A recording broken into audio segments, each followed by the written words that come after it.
You know how some places just become part of your DNA? For me, it was that office. Every morning, and I mean every morning, started the same. The smell of fresh coffee drifting through the air at exactly 7:05 a.m., because Charlie, our receptionist, was religiously on time. The low, steady hum of the printer warming up in the corner. The faint echo of footsteps in the hallway outside before the phones began to ring. It was a rhythm, a pulse, a heartbeat I'd synced mine to for years. That office wasn't just where I worked. It was my second home. I knew the creak in the floorboard near the filing cabinet. I knew which window caught the morning light just right, so I'd angle my desk chair a little to the left. I knew exactly how long it took for the kettle to whistle in the break room, and that if you waited too long to grab your mug, Linda from accounts would accidentally use your favorite one.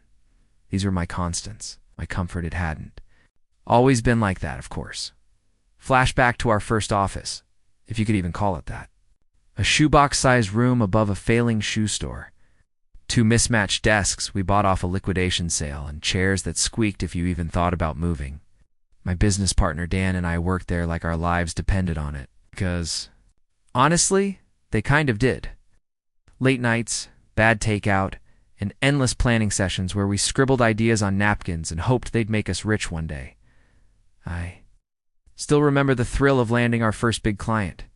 Dan and I walked out of that meeting like 2 kids who'd just pulled off a magic trick. I think we celebrated with cheap champagne and pizza on the floor because we couldn't afford chairs for everyone yet, but it didn't matter. We were building something. Years later, when we moved into the bigger office, the one with glass walls and a lobby that actually looked professional, I thought, this is it. We made it. And in many ways we had. Our phones rang nonstop. We were known in the industry. I was proud, not just of the business, but of us. Back then, there wasn't a single part of me that thought anything could shake that world. We built it brick by brick, and I believed, maybe a little naively, that it would stand forever. I didn't know then that routines, no matter how steady they seem, can crumble overnight. It started small, so small, I almost missed it. One Tuesday morning, Dan leaned over my desk, coffee in hand, and said, "You ever feel like you've slowed down a bit?" He said it casually, with that half smile he uses when he's trying to make a jab sound like a joke. I laughed it off, told him I was just pacing myself, but something in his tone, it stuck with me. At first, I brushed it aside. We'd always teased each other. But then little things started happening. Meetings that I wasn't invited to. Emails sent directly to him instead of both of us. A new hire I didn't even know. We were interviewing for. Every time I asked about it, he'd wave it off. "Oh, it just came up last minute, or you were busy. I didn't want to bother you." Busy? That word started to taste bitter. The last time we celebrated a win together was just 6 months earlier. We'd landed a huge account, the kind we used to dream about. I remember the way Dan clapped me on the back and said, "We couldn't have done this without you." That night we stayed late, drinking cheap whiskey in my office, laughing about how far we'd come. I thought moments like that were permanent. Turns out they were already becoming history. The thing about cracks is, you don't notice how deep they are until the light starts leaking through. I'd catch Dan in his office with the door closed, talking in hushed tones. Once, I walked in mid-sentence, and he literally jumped, like a kid caught stealing cookies. He mumbled something about vendor calls and quickly changed the subject. It's strange how quickly trust can shift from something solid to something you have to balance carefully, like walking on glass. One wrong step, and you're bleeding. I told myself I was imagining it. We'd been through too much together for him to ever cut me out. But deep down, somewhere I didn't want to look too closely, I already knew it was a Friday, sunny, warm, one of those mornings where you think nothing bad can possibly happen. Dawn asked if I wanted to grab lunch, just to catch up. We walked to this little Italian place a few blocks from the office, the kind with dim lighting, even during the day, and tables just far enough apart that you can talk without the next table overhearing. Or, so I thought. I should have known the moment we sat down. Dan didn't take off his blazer. He didn't crack a joke, he just looked. "Rehearsed," we ordered. He barely touched his water before he launched into it. "I think it's time you stepped back," he said, just like that. I asked, even though my stomach already knew the answer. "The business," he said, his voice calm. "You've lost your edge." The fork in my hand suddenly felt heavy. I set it down slowly, like any sudden movement might shatter the whole restaurant. My brain was trying to keep up, but the words, they didn't fit. Lost my edge. This was the same man who'd once told me I was the engine that kept the whole thing moving. He talked about fresh energy and new directions. I heard phrases like generous exit package and clean transition, and that's when it hit me. This wasn't a conversation. It was a verdict, one he'd already written weeks ago, maybe months. I looked at him across the table, and for a moment, all I could see was the younger Dan, the one sitting on a milk crate in our first office, grinning over a takeout burger. As we planned our next big move, wanted to ask him what happened to that guy. But I didn't. Instead, I nodded, because my throat had decided speaking was no longer an option. When the check came, he reached for it. I let him. He'd already taken everything else. Walking back to the office felt surreal, like the street was too bright, the sounds too sharp, and my own footsteps felt foreign, as if I was already walking away from a life I hadn't agreed to leave. There's no manual for how to clear out the pieces of your life from a place you thought you'd grow old in. I came in early that morning, earlier than usual. The streets were still quiet, the kind of quiet you can almost hear. I wanted to have a little time alone before everyone else showed up. The lobby looked the same. Same soft hum of the air vents. Same faint lemony smell from the cleaner they used on Thursdays. For a moment, I could almost pretend nothing had changed. But as I stepped into my office, the illusion broke. There were empty boxes stacked against the wall, waiting for me. My desk, usually cluttered with files, coffee cups, and scribbled notes, felt staged, like a set they were about to strike. I started packing slowly. Framed photos first. One of me and Dan at our very first trade show. We looked exhausted but alive. Another of the whole team on a holiday lunch, arms around each other, grinning like we didn't know time was already running out. Out in the hallway, I could hear the usual sounds. The receptionist answering calls, the printer worry someone. Laughing in the break room, business as usual. I wondered if anyone even knew I wouldn't be here next week. The day we signed a lease for this place, Dan and I stood in the middle of the empty floor, our voices echoing, both of us picturing the future like it was a blank canvas. We shook hands, grinning, as if we'd just sealed something unbreakable. Back in the present, I unplugged the little desk lamp I'd brought from home. I'd had it since our first office. The cord was tangled, the bulb a little dim, but it had been with me through every late-night push, every deadline, every moment. We thought we might not make it. By the time I sealed the last box, my office looked like it belonged to someone else. I stood there for a long minute, memorizing it one last time, when I finally walked out. I didn't take one last look at Dan's office. I didn't trust myself not to. The first morning at home felt wrong. I woke up at the same time I always did, muscle memory dragging me out of bed. I even started making coffee like I was about to grab my briefcase and head out the door. But there was nowhere to go.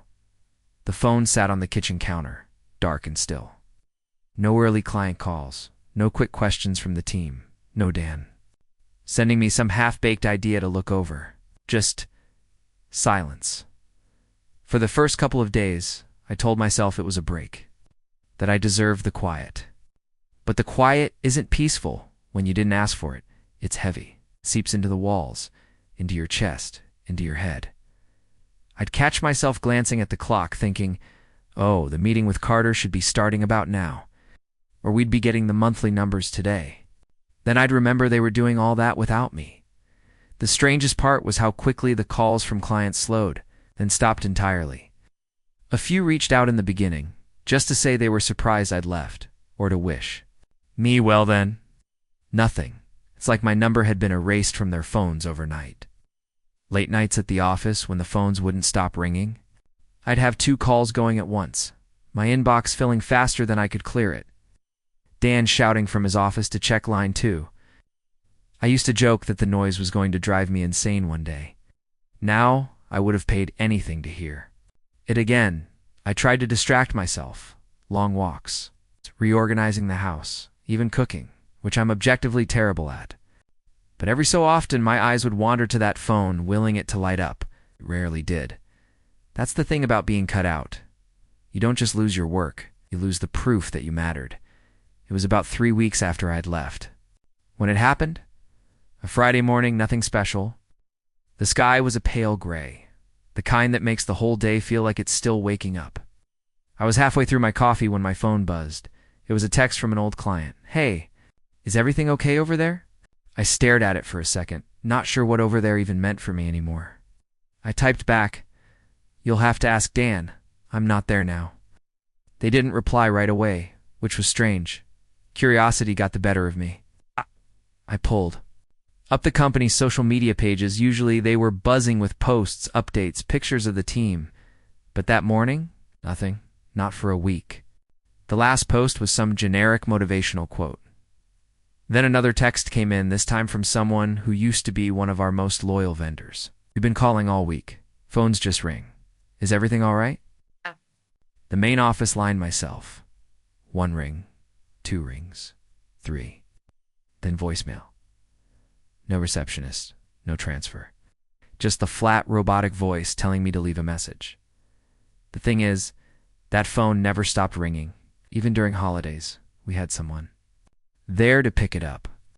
Fridays especially were chaos. Last-minute orders, project deadlines, clients trying to squeeze something in before the weekend. I told myself there was probably a simple reason.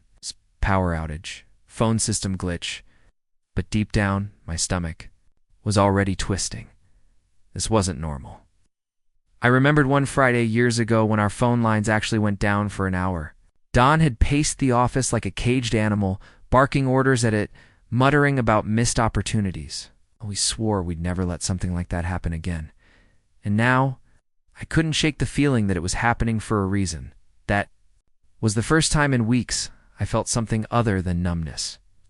It wasn't relief or hope. It was suspicion. It started as a trickle, little pieces of information, slipping through people who didn't realize they were telling me more than they should. An old contact called me just to catch up. We were halfway through talking about their new office renovation when they lowered their voice and said, "I don't know what's going on with Dan, but he's been dodging payments." Dodging payments? It didn't sound like Dan. At least not the Don I used to know. We were obsessive about paying on time, even when cash flow was tight. It was part of why people trusted us. A few days later, another message, this time from someone in our supplier network. It hinted at invoices going 90 days overdue. One even said they were considering pulling our account. The words felt like ice water down my spine. I needed to know more. So I reached out to someone who still worked there, not in management, just one of the team. I didn't ask directly. I just said I'd heard the phones were quiet. There was a pause. Then they said, "Yeah, quiet's one word for it." When I pressed, they hesitated, then sighed. "Look, things aren't good. He's been covering stuff up. The numbers aren't adding up." Years ago, Dan and I sitting at my kitchen table with stacks of receipts, making sure every cent was accounted for. We'd promised each other no lies about the money. Transparency, no matter how bad things got. Hearing that he'd been hiding financial trouble made my stomach churn. Then came the confirmation. A mutual acquaintance, someone in the industry we'd both known for years, let it slip after a networking event. Oh. Don hadn't just been hiding debts. He'd been funneling money into side projects, gambling on risky deals that had nothing to do with the company. And when those deals started tanking, he panicked. That's when it hit me. This wasn't about me losing my edge. This was about me being a liability, not because I was slipping, but because I might have asked too many questions. The truth didn't feel like relief. It felt like betrayal layered on top of betrayal. Not only had he cut me out, he'd done it to save himself from being exposed, and now the silence of those phones wasn't a glitch. It was the sound of a ship sinking. I didn't call ahead. I knew if I did, he'd find a way to avoid me. Dan was always good at sidestepping when he didn't want to be cornered. It was a Tuesday afternoon when I walked through those glass doors again. The receptionist gave me a A startled look, half surprise, half something else. Guilt, maybe. She didn't even ask if I had an appointment. Just mumbled, "He's in his office," and went back to staring at her screen. Dan's door was half shut. I didn't knock. He looked up from his desk like I'd just appeared out of thin air. "Hey, this is unexpected." "Yeah," I said, stepping inside. "So's finding out you've been hiding the company's financial problems for months." For a second, he didn't move. Then he leaned back, forcing a smile that didn't reach his eyes. "You've been talking to people who still believe in telling the truth," I said. My voice was steady, but my heart was pounding so hard, it felt like my ribs might crack. I laid it all out, the unpaid invoices, the late payments to suppliers, the side projects he'd gambled company money on. His expression flickered between annoyance and calculation. He didn't deny it, not once. Instead, he shrugged.